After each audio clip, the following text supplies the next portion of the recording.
शायर हैं इंडिया के, उसको शर्म आ गई। उसने कहा पाकिस्तानी तो दबे हुए हैं, मैं ही कुछ लिख देता हूँ।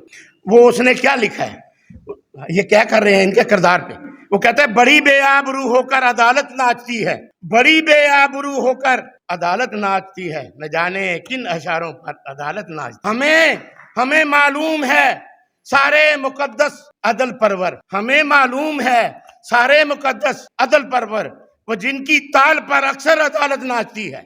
ये सुनकर सख्त मायूसी है रक्कासाओं में अब, अल्लाह की कसम अफसोस हुआ इस, और ये सुनकर सख्त मायूसी है रक्कासाओं में अब कि उनके नाच से बेहतर अदालत नाचती है। आज जैसी हुर्मतें पामाल कभी हुई नहीं।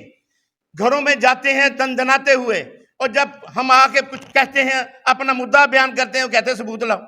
और सबूत क्या लाना होता है? याद रखो, जब वक्त का धारा बदलता है तो फिर सबूत नहीं होते।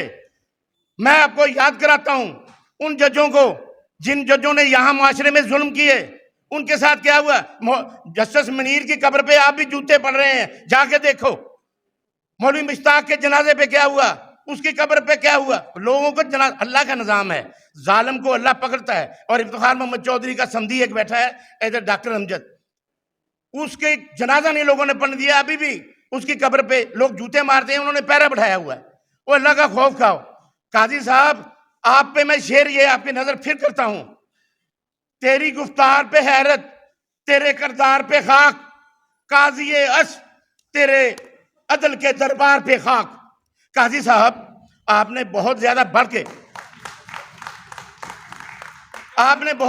के आयात सुनाते हैं हमें। काजी साहब सुन्नत की बातें करते हैं, कुरान की बातें करते हैं, और जरा सोचो तो सही, सुन्नत है क्या? सुन्नत वो है जिसको निभाना पड़ता है। दावा जो तुम्हारा है वो अमलन भी दिखाओ। आओ जरा सुन्नत के तकाजे भी निभाओ। हजूर के फरमान देखो, वरना देखो मौलवी मुश्ताक का हशर तुम्हारे लिए तैयार है फिर। और मैं अच्छे जजेस को खराजे तहसीन पेश करता हूं। हमारे आज भी जाने जाते हैं ना जुडिशरी में, कार्लिनियस को जानते हैं ना, सलाम करते हैं। दुरा पटेल को हम सलाम करते हैं, भगवान दास को हम सलाम करते हैं। और आज के जो जजेस हैं, यहाँ पे जस्टिस इब्राहिम बैठा है, उसने कहा मैं नहीं जाऊंगा अदालत छोड़ के जब तक मेरे अमल नहीं होता। और आप अपने फार्मर चीफ जस्टिस का हाल देखें, वो मार्कंडे एक चीफ जस्टिस इंडिया की जो सुप्रीम कोर्ट का था, हमारे हालात देख के उसको तकलीफ हुई।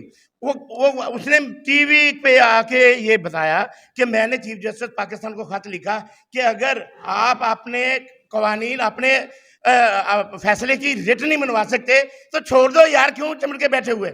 लेकिन इनको शर्म नहीं आनी। इनको शर्म इसलिए नहीं आनी, जनाब सदर जो 2.5 लाख तनख्वाह और 11 लाख रुपए मराहत ले रहा हो, उसको क्या शर्म आनी है? वो बेशर्म होकर ले रहे हैं। और मैं आपको एक और बात बताऊं, इन्होंने पिछले 3 साल की जो है ना वो मराहत जो रिट्रोस्पेक्टिवली है, आप पूछो जाके, चुप करके दस्तखत करके लाखों रुपया, 36 करोड़ रुपया एक।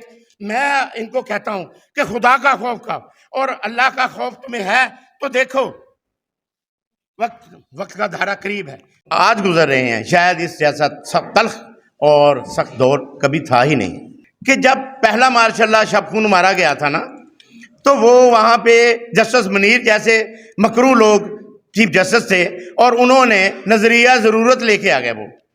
उसके बाद मुशर्रफ का दौर आया, और शेख रियाज चीफ जस्टिस थे, और उनके कारी खास इफ्तिखार मोहम्मद चौधरी थे। वो नजरिया महा जरूरत लेके आ गए, और वो कुछ दे दिया जफर अली शाह केस में कि जो पटिशन में था भी नहीं और कुछ मांगा भी नहीं, उल्टा करके 3 साल वैलिडेट कर दिया है मुशर्रफ को। और अब नजरिया जरूरत भी पीछे रह गया। अब तो हमारे मोहतरम नजरिया फौजदारी के साथ चल रहे हैं। अशरफल मखलूकात हैं, ये अपने कानून बना रहे हैं और अपने नजरिया बना रहे हैं। वो जो कानून और आइन की किताबें हम पढ़ रहे हैं ना, वो इनको याद नहीं है। इनको वो चीजें याद हैं जो इनके अपने ज़हन में आते हैं।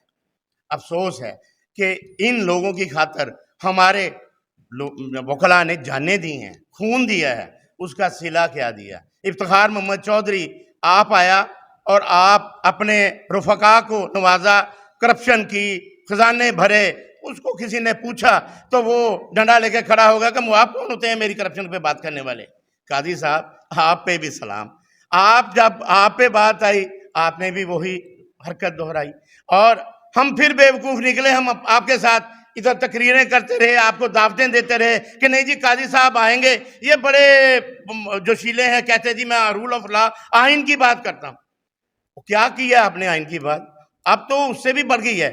आज जैसे हालात तो कभी हुए ही नहीं।